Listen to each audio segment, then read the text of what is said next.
Tegar memandang orang-orang di sekitarnya. Mulutnya masih sibuk mengunyah tahu isi.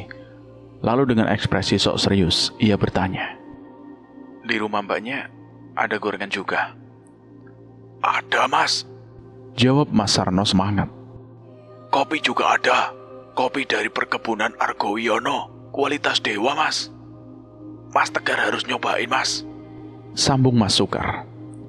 Tegar mulai tersenyum kecil membayangkan sajian yang ada di sana.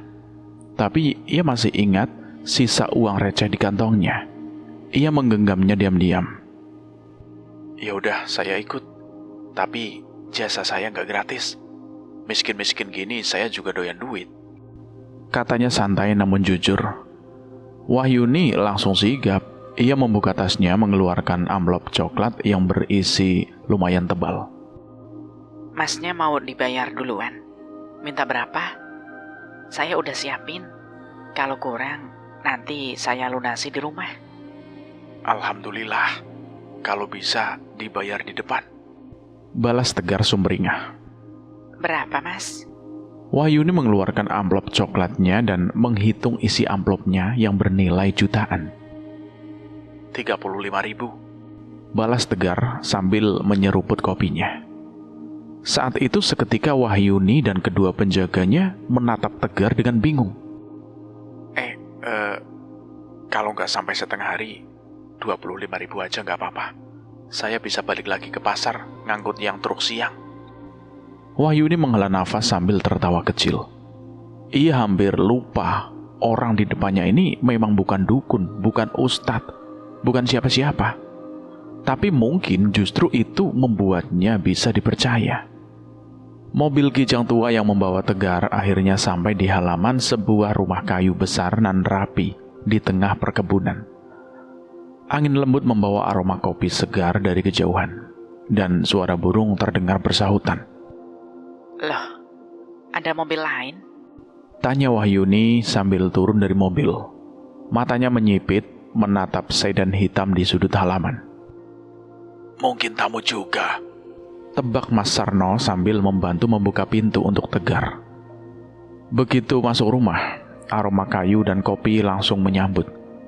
Namun, kehangatan itu segera digantikan rasa penasaran saat mereka mendapati beberapa orang asing sudah duduk di ruang tamu. Beberapa nampak tua, satu orang bahkan berdandan ala dukun dengan kalung manik-manik dan jubah hitam. "Mereka mau ngobatin Mbak Sita?" tanya Wahyuni pada ibunya yang muncul dari arah dapur. "Iya, Nak. Mereka katanya paham soal persantetan. Tapi ya begitu, belum ada hasil," jawab ibu Wahyuni pelan. Wahyuni menoleh ke ruang tamu, mendapati dua orang pintar duduk dengan tenang. Sementara satu orang lainnya masih berada di dalam kamar Mbak Sita. Ia melangkah cepat menuju kamar, lalu mendadak menghentikan langkahnya. "Bu, itu Sudirwo kan?" serunya dengan suara tertahan. "Iya, Nak. Dia datang. Katanya bisa bantu nyembuhin. Tapi, Bu, dia itu kurang ajar. Dia bilang mau sembuhin Sita. Tapi syaratnya minta nikah sama Wahyuni." Suara Wahyuni naik satu oktav. Amarahnya sulit ditahan. Ibunya menghela nafas panjang. "Tenang, Nak. Bapakmu udah tolak mentah-mentah. Tapi ya itu, dia sekarang minta bayaran rumah dan mobil. Manusia rakus." Gerutu Wahyuni mengepalkan tangan. Dari belakang suara batuk kecil terdengar. "Tenang, Mbak. Ilmunya gak setinggi harganya kok," ujar Tegar dengan nada santai, berdiri di belakang Wahyuni sambil menahan senyum. Ini siapa, Nak?" "Ini, Bu, Mas Tegar. Yang kemarin Ibu minta Wahyuni panggil." "Oh, itu." Ibu Wahyuni tersenyum ramah dan mendekati Tegar. Maaf ya mas, udah ngerepotin. Enggak Bu, enggak repot sama sekali kok. Ibu malah kelihatan butuh istirahat. Mata ibu kayak belum tidur 2 malam. Kelihatan banget ya. Ya sudah, ibu tinggal dulu ya. Kalian ngobrol saja dulu. Saat Ibu Wahyuni meninggalkan mereka, 2 dukun tua di ruang tamu itu melirik ke arah Tegar dengan penasaran. Tapi Tegar nampaknya punya fokus lain. Kopi Argoyono kualitas dewa? Gumamnya pelan sambil batuk-batuk kecil. Wahyuni menoleh heran. Loh, kenapa mas? Mas Sukar langsung nyambung. Oh alah, kopinya ya. Bi, tolong buatin kopi spesial buat tamu kita. Wahyuni menepuk dahinya. Aduh, maaf banget mas Tegar. Sampai lupa ya Allah. Nah, masa sih harus batuk seharian baru sadar? Goda Tegar sambil garuk-garuk kepala. Tak lama segelas kopi hitam panas datang di atas nampan kayu. Aroma tajam dan manis memenuhi ruangan. Tegar menyeruputnya perlahan, matanya langsung menyipit puas. Mas Arno gak bohong, kopinya kualitas dewa. Bahaya nih. Bahaya gimana mas? Lah nanti kopi di warung Mbok Tun jadi gak kerasa enak lagi dong. Jawab Tegar, membuat semua tertawa lepas. Kalau Mbak Sita sembuh, saya stok kopi ini banyak ke warung Mbok Tun. Ujar Wahyuni sambil tertawa kecil. Wah, bilangin buat Tegar dong. Kalau dijual bebas nanti saya nggak kebagian bangku. Tenang saja mas, bisa diatur. Balas Wahyuni sambil geleng-geleng. Geli dengan tingkah laku polos, tapi nyentrik. 2 orang pintar yang sedari tadi duduk mendengarkan mulai memandangi Tegar lebih dalam. Salah satu dari mereka, perempuan tua berselendang hitam, akhirnya bersuara. Masnya ini mau bantu ngobatin juga ya? Tanyanya dialah Mbah Inten, dukun dari desa di Kediri. Tegar tersenyum canggung, menyeruput kopi lagi, menghindari pertanyaan. Iya mbah, saya yang minta tolong mas Tegar. Jawab Wahyuni cepat. Paham, Tegar enggan menonjol. Memangnya bisa? Mbah Inten menyipitkan mata. Sebelum sempat melanjutkan, dukun pria di sebelahnya, Pak Sarit, menyentuh tangan Mbah Inten. Jangan menilai orang dari tampangnya, Mbah. Kita belum kenal dekat sama anak Tegar. Ya bener sih, tapi jangan menipu ya. Keluarga Argoyono orang baik. Saya nggak mau kalau ada orang yang menggunakan kesempatan ini buat nipu. Tegar menatap Mbah Inten sejenak. Tatapannya tenang, tapi cukup tajam untuk membuat ruangan sejenak sunyi. Ia lalu menyelipkan tangan ke dalam sakunya dan mengeluarkan sesuatu. Mbak, saya dibayarnya nanti saja, Mbak. Kalau Mbak Sita sudah sembuh, ini saya kembaliin.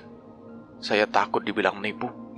Ucap Tegar polos, mengembalikan uang 35.000 yang ia terima tadi. Wahyuni terdiam, matanya berkaca. Tak percaya dengan kejujuran yang begitu tulus. Mbah Inten dan Pak Rasid, dia pun saling pandang. Waktu berlalu perlahan. Senja telah lama turun. Dan malam mulai menyelimuti langit perkebunan dengan kabut tipis. Ibu Wahyuni keluar dari kamarnya setelah beristirahat usai sholat maghrib. Namun aroma kemenyan masih tercium kuat dari kamar Sita. Ritual Sudirwo rupanya belum selesai. Di depan kamar Wahyuni dan ibunya berdiri diam, mengintip dari celah pintu yang sedikit terbuka. Di dalam suasana terasa tidak biasa. Cahaya temaram lampu minyak menyinari sosok Sita yang terbaring lemah. Namun di sekelilingnya, api-api kecil melayang pelan, seperti kunang-kunang yang menyala merah, menyala, mengitari tubuhnya. Keduanya saling pandang, ada keanehan, tapi juga ada harapan. Sudirwo duduk bersilah di tengah lingkaran garam dan dupa, Mulutnya komat-kamit melafalkan mantra. Sesekali tubuhnya berguncang pelan. Tiba-tiba, prang! Suara keras memecah kesunyian. Tungku tanah liat tempat membakar kemenyan meledak, pecah berantakan. Asap mengepul dan Sudirwo terhuyung ke belakang. Jatuh terduduk dengan wajah memutih, seputih kapur. Masya Allah, Teriak Ibu Wahyuni kaget. Sudirwo buru-buru bangkit dan memadamkan lilin-lilin di sekitarnya. Ia menghapus keringat di dahinya yang dingin. Mas Sudirwo, gimana? Tanya Ibu Wahyuni, cemas. Aman Bu, tenang. Dengan beberapa ritual tambahan, Sita insya Allah bisa sadar. Jawab Sudirwo gugup, namun matanya enggan menatap siapapun. Wahyuni mendekat, suaranya tegas. Sadar lo Mas, Mbak Sita masih terbaring. Matanya belum gerak, tubuhnya masih dingin. Sudirwo melirik Wahyuni sambil mengatur nafas. Nada bicaranya tiba-tiba berubah, lebih lembut, bahkan nggak menggoda. Tenang Dewa Wahyuni, dengan sedikit tambahan ayam cemani, pusaka kuningan, dan ya sedikit mahar, Mas Sudirwo akan pastikan Sita sembuh total. Wahyuni melotot. Jangan percaya Bu, dia jelas-jelas cuma menipu kita. Namun Ibu Wahyuni nampak ragu.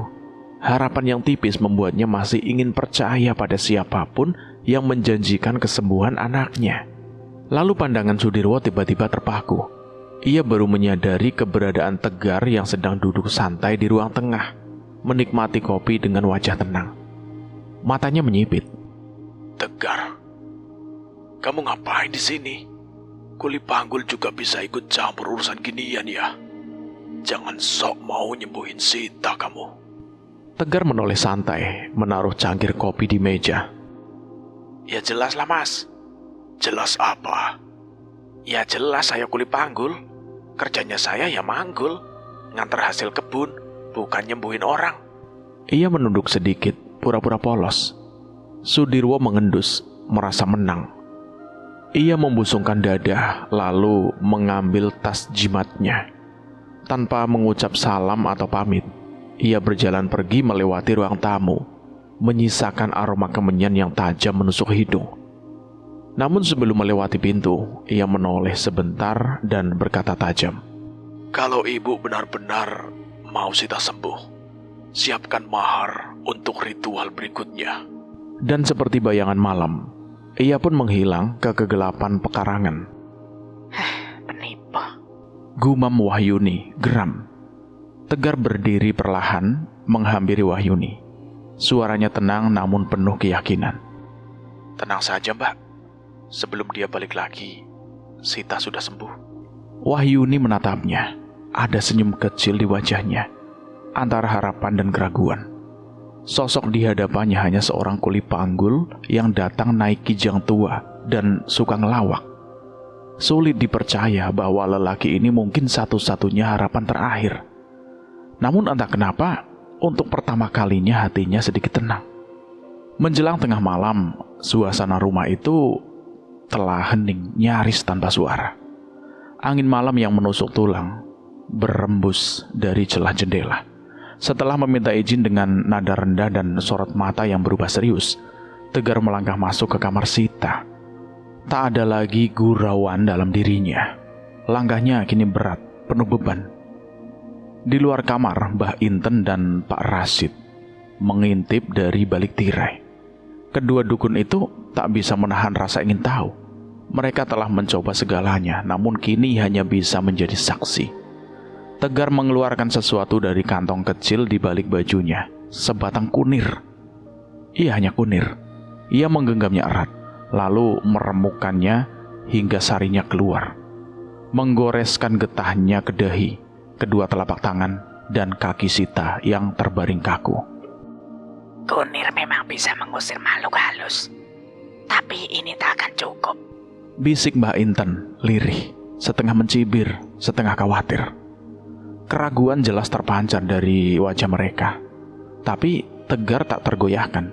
Ia mengambil segelas air dari mangkok tanah liat, membacakan doa dengan suara yang sangat lirih, nyaris hanya berupa bisikan gaib yang menggema dalam rongga kamar. Lalu ia menyentuhkan air itu ke bibir Sita. Beberapa tetes masuk ke tenggorokan, dan mata Sita tiba-tiba terbuka lebar. Astaga, tidak mungkin. Seru Mbak Inten, tercekat. Tubuhnya mundur selangkah, dan Pak Rasid segera menarik Wahyuni serta ibunya menjauh. "Awas!" teriak Pak Rasid. Mata Sita tidak bergerak, hanya melotot ke satu arah, menatap sudut kamar yang kosong atau yang mereka kira kosong. Dalam sekejap, sosok itu muncul. Sosok kakek tua berambut putih panjang, tubuhnya hitam legam dipenuhi bintil busuk dan borok yang mengalirkan nanah. Berdiri di sana, dengan satu kaki menjejak dada Sita. Ia menatap ke arah Tegar dengan sorot mata yang membara merah darah. Pak Rasid menahan nafas. "Bocah itu benar-benar bisa memunculkan pembawa santet itu," gumamnya tak percaya. Ia seorang dukun sepuh, bahkan belum pernah berhasil membuat makhluk itu menampakkan diri. Serak, langit di luar mendadak menggelegar. Petir menyambar dan hujan turun seketika. Deras, mengguncang atap rumah kayu itu. Lampu-lampu padam serempak. Rumah mendadak gelap gulita. Hanya tersisa suara gemuruh langit dan hujan yang memukul-mukul bumi. Apa yang terjadi ini? Gumam Ibu Wahyuni panik. Mas Sukar dan Mas Sarno segera bergegas, menyalakan lampu minyak, mencoba menghalau pekatnya malam. Dengan cahaya redup mereka kembali ke kamar, dan di sana, pemandangan yang mereka lihat membekukan darah mereka. Sita sudah tak lagi diranjang. Ia merayap di dinding, kakinya tak menyentuh lantai. Tubuhnya membungkuk tak wajar, wajahnya hancur, penuh gurat luka dan darah hitam. Matanya tak berkedip menatap Tegar. Kilatan petir menyinari seisi kamar dalam sekejap, dan setiap kilat, posisi Sita berpindah dari satu dinding ke dinding lain, seperti sesosok laba-laba terkutuk. Kak Sita, dia merayap tembok, Bu. Wahyuni menjerit, tubuhnya menggigil hebat. Belum pernah ia merasa sedekat ini dengan kematian. Mbah Inten menjerit, Jangan biarkan iblis itu menyentuh darah keturunan Argowiono. duar, petir menyambar lagi, membuat dinding-dinding berguncang. Saat cahaya menyala kembali, Tegar berdiri di tengah kamar mencekik tubuh Sita. Tubuh Sita terangkat dari lantai dengan mudah, berontak, meronta. Tapi suara yang keluar dari mulutnya bukan lagi suara Sita. Tumpal sudah diterima. Dia harus mati. Suara itu berat, serak, dan menggema seperti suara dari perut bumi. Sosok kakek itu kini seperti merasuk penuh dalam tubuh Sita. Namun Tegar tak bergeming, matanya kini merah, tajam dan berani. Ia meletakkan tubuh Sita ke lantai, memecahkan kendi tanah liat yang ia bawa. Cairan pekat berwarna coklat kemerahan, entah darah atau ramuan kuno, mengalir deras di lantai. Dari kantong kecil ia mengeluarkan kuas berambut ekor kuda. Dengan tangan mantap, ia mulai melukis di tubuh Sita aksara Jawa. Mantra kuno, huruf demi huruf tertulis di lengan, lalu di tangan, kemudian di kedua kaki. Setiap tulisan selesai, satu bagian tubuh Sita terkulai, seperti ada kekuatan yang dikunci. Makhluk itu terus berteriak dari mulut Sita. Berhenti. Aku harus habisi perempuan ini. Tapi Tegar tidak peduli. Suaranya bergema seperti seorang penghukum. Sita tak pernah terlihat dalam perjanjian busukmu. Kau hanya alat dari mereka yang licik. Balikan pada pengirimmu. Mata Sita menatap penuh kebencian, tapi kini penuh rasa takut. Dan saat aksara terakhir ditulis di dahinya, tubuh Sita tersentak keras. Dek, lalu hening. Nafasnya kembali normal. Matanya berkedip lembut normal. Ini di mana? Wahyuni menutup mulutnya, menitikkan air mata. Itu suara Kak Sita. Namun harapan itu dipotong keras oleh Tegar. Jangan mendekat. Wajahnya gelap, matanya tak lagi seperti milik pria sederhana. Pak Rasid menatapnya dengan campur aduk, ngeri dan kagum. Tegar, apa yang kau lakukan? Tegar menatapnya dalam penuh ancaman. Santet tukar nyawa hanya bisa dihentikan dengan satu cara, dikembalikan pada pengirimnya. Pak Rasid terdiam. Kau bisa melakukannya? Tegar mengangguk pelan. Bisa, tapi begitu aku kembalikan, masalahnya baru akan dimulai. Masalah? Masalah apa? Tanya Wahyuni dengan suara bergetar. Wajahnya pucat pasi, keringat dingin membasahi pelipisnya. Tegar menoleh perlahan, tatapannya tajam, sorot matanya tidak lagi seperti pemuda polos yang mereka kenal. Masalahnya, mereka tidak akan tinggal diam. Orang-orang terdekat pengirim santet itu pasti akan membalas. Balas dendam seperti ini tidak akan selesai sampai darah dibayar dengan darah. Tambah Mbah Inten, nadanya serius. Kalian telah menyentuh lingkaran kutukan yang lebih besar dari yang kalian bayangkan. Dan tiba-tiba, menungso terkutuk. Suara berat dan garang menggema dari arah ruang tengah. Mereka semua terkejut dan menoleh cepat. Itu suara Mas Sukar, tapi bukan suara manusia biasa lagi. Tubuhnya berdiri kaku, matanya merah menyala. Urat-urat di wajahnya menonjol, mulutnya menganga lebar, seolah sedang dirasuki kekuatan purba yang jahat. Ora ono sing oleh urip. Suara itu menyusul dari Mas Sarno, yang kini juga dalam kondisi yang sama. Kedua pria itu seperti boneka hidup, mengangkat tangan mereka perlahan ke arah Wahyuni dan ibunya. Wajah mereka tanpa ekspresi selain kebencian murni. Cepat, batang kelor, perintah Mbah Inten. Pak Rasid dan Mbah Inten bergerak sigap. Mereka mengikat batang kelor ke lengan Mas Sukar dan Mas Sarno. Tubuh kedua pria itu bergetar hebat, seperti terbakar dari dalam. Jeritan gaib keluar dari mulut mereka. Kunci pintunya, teriak Pak Rasid.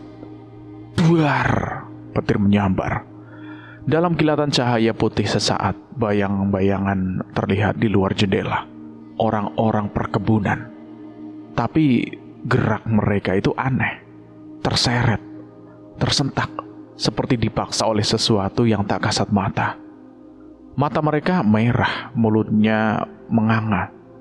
Beberapa berjalan dengan kepala tertunduk, namun terus bergerak maju. Gila, mereka semua kerasukan, semua pegawai. Pak Rasid terperangah.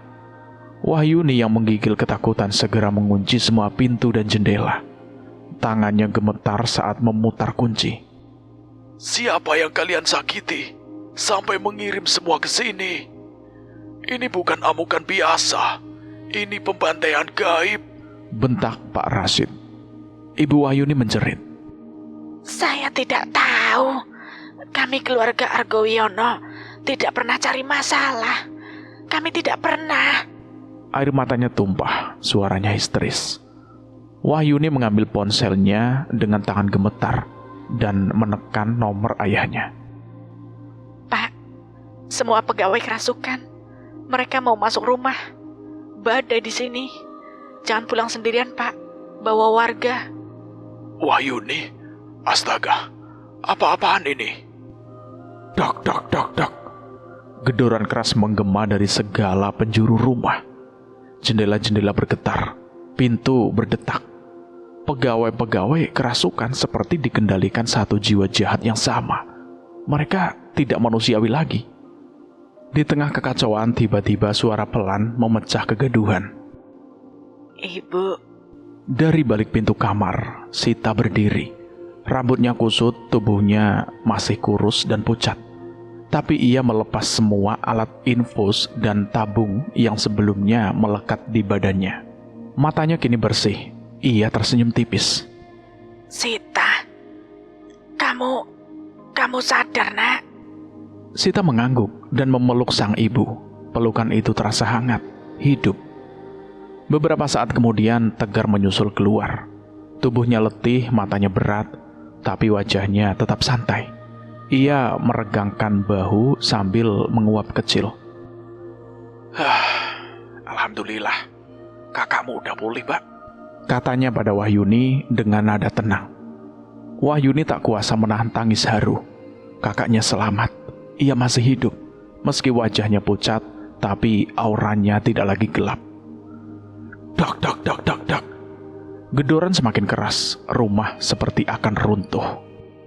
Tegar, jangan santai. Mereka masih di luar. Bentak Mbah Inten. Kau bercanda. Sekarang semua pegawai kerasukan. Ini bukan waktu ngopi, Tegar. Tambah Wahyuni dengan panik. Tegar hanya tersenyum. Ia melihat ke sekeliling, hujan masih turun. Cahaya lampu minyak bergetar. Lalu ia melihat ke arah jam dinding. Tunggu sebentar lagi, gumamnya lirih, penuh keyakinan. Wahyuni tidak mengerti. Semua tak paham maksudnya. Tapi mereka terdiam, menunggu.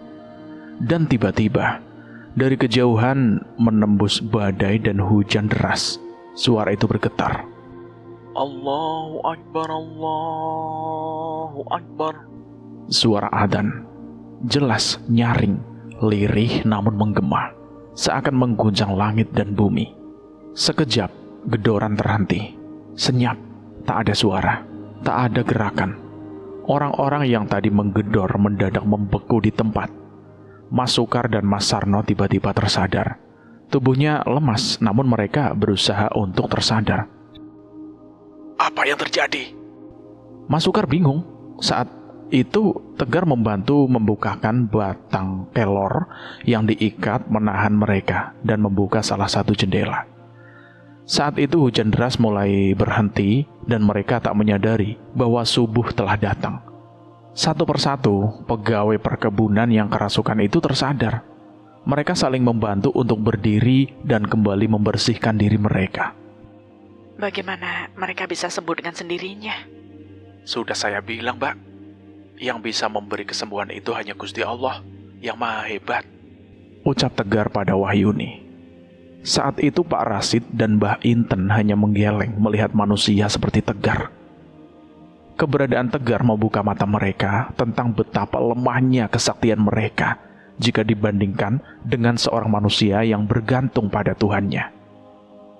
Setelah semua selesai, Tegar meminta Mas Sukar dengan paksa untuk segera memulangkannya kembali ke rumahnya. Ia terlalu lelah dengan segala yang terjadi di hari itu. Namun ia meninggalkan pesan untuk Wahyuni dan keluarganya. Pengirim santet akan datang kepada kalian. Tenang saja, ia tidak akan bisa menyakiti kalian. Namun saya minta tolong satu hal, maafkan dia. Azan maghrib baru saja berakhir, menyisakan gema lembut yang merambat pelan di antara dinding-dinding rumah kayu yang kini terasa lebih hangat setelah keluarga itu menunaikan sholat berjamaah.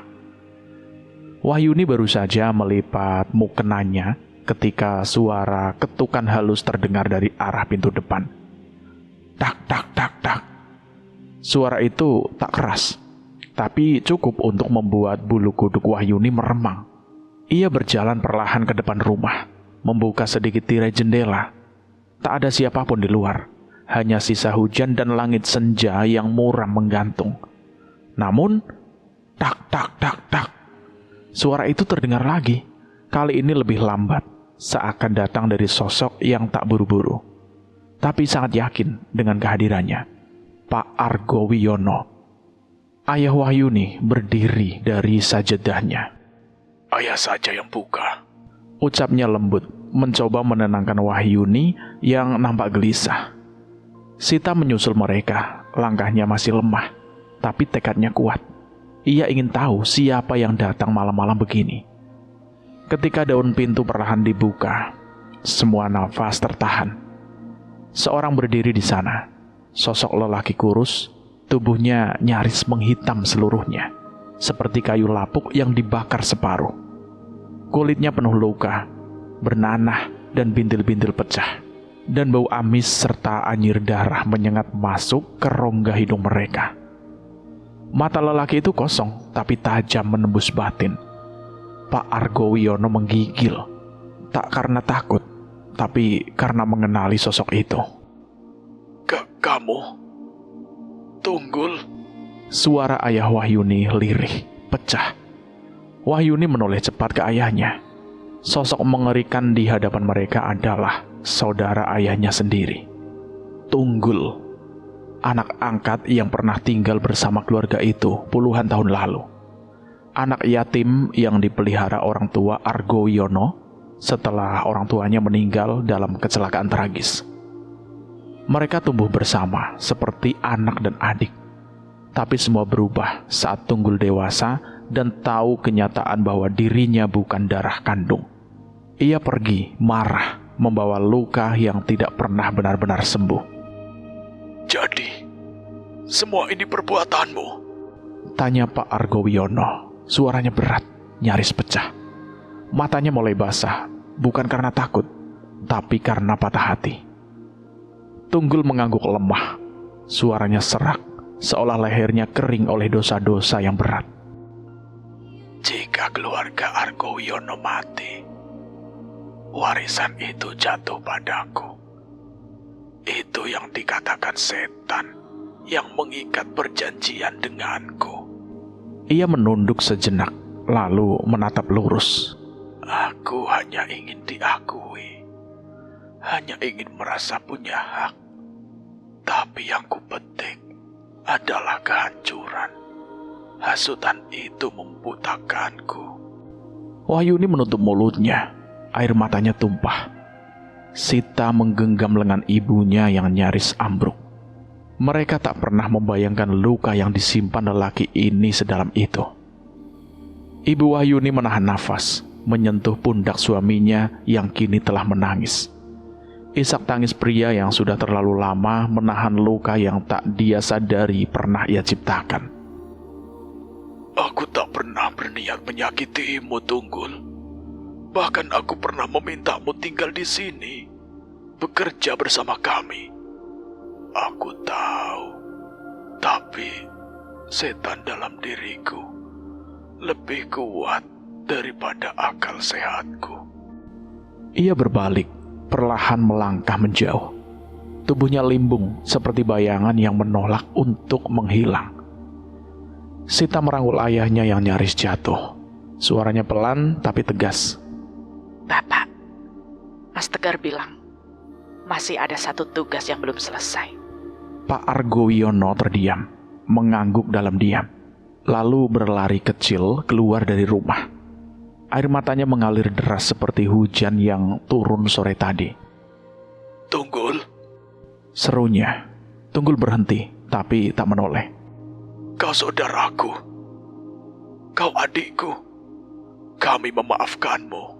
Seketika tubuh Tunggul gemetar. Ia menunduk dalam-dalam. Dan untuk pertama kalinya sejak bertahun-tahun, ia menangis. Bukan karena penyesalan, tapi karena pengampunan yang tak pernah ia kira bisa datang. Wahyuni dari balik jendela menatap punggung Tunggul yang perlahan menghilang dalam kabut senja. Ternyata benar kata Mas Tegar, ucapnya sambil menyeka air mata. Sita menoleh. Mas Tegar bilang apa, Dek? Balas dendam paling hebat adalah memaafkan. Satu gelas kopi masih berembun di sisi jendela warung Mbok Tun. Isinya telah tandas, hanya menyisakan jejak buih dan aroma khas yang menguar samar di udara pagi. Bukan sembarang kopi, ini kopi dari Mbok Tun yang entah kenapa hari ini terasa lebih harum, lebih hangat, lebih emosional. Mbok Tun, Tegar sudah datang? Tanya Wahyuni bergegas masuk bersama Sita. Nafas mereka masih tersengal setelah berjalan cepat dari rumah. Mbok Tun yang sedang menyapu menoleh dan mengangguk kecil. Telat, Mbak. Baru aja dia pergi. Tuh, gelas kopinya masih hangat.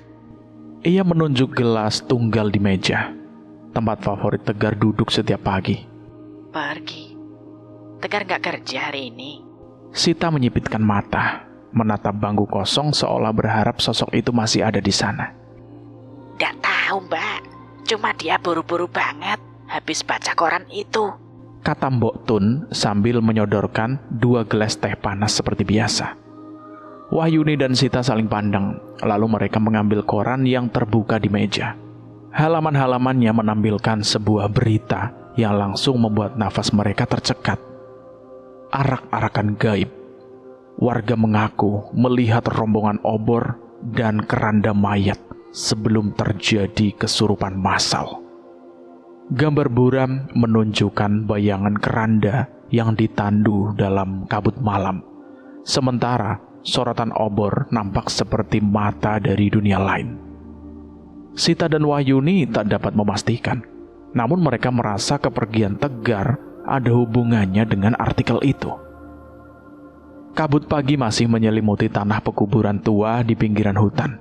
Tak ada suara selain desir angin dan langkah pelan seseorang yang berjalan menyusuri lorong batu nisan.